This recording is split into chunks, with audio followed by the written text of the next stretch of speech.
Қайырлы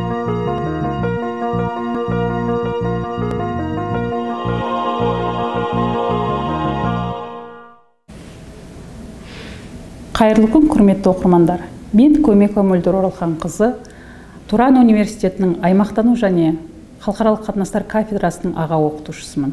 Ғылым жолында 30-ға жуықтай өзімнің ғылыми мақалалар мен 3 оқу құралым бар. Сіздерді библиорек жоба аясында өзімнің авторлығымда шыққан оқулығым қазақ философиясының этномәдени қайнарлары атты оқулығымен таныстырғым келеді. Бұл оқу құралы мемлекеттік білім стандартына сай әзірленген. Аталмыш оқу құралында қазақ философиясының этномәдени қайнарларының негізгі құндылықтары, қоғамның мәдени бірегейлігі, адамның мәдени қалыптасу тарихы, мәдениет пен ағарту, заманауи философияның трендтері мен өзекті мәселелер қарастырылған.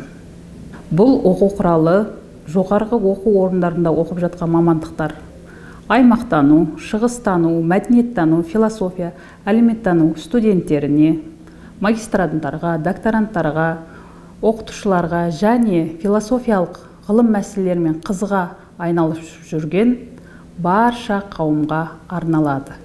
Айта кететін тағы бір ерекшелік, құралда деректер мазмұны, дәрістер, семинарлық сабақтар және студенттер мен оқытушылардың өзіндік жұмыстары мен студенттердің өзіндік жұмыстарын арнайы тапсырмаларды әзірлеуде, сондай-ақ аралық бақылау мен емтихандарға даярлауда тиімді оқулық болып табылады.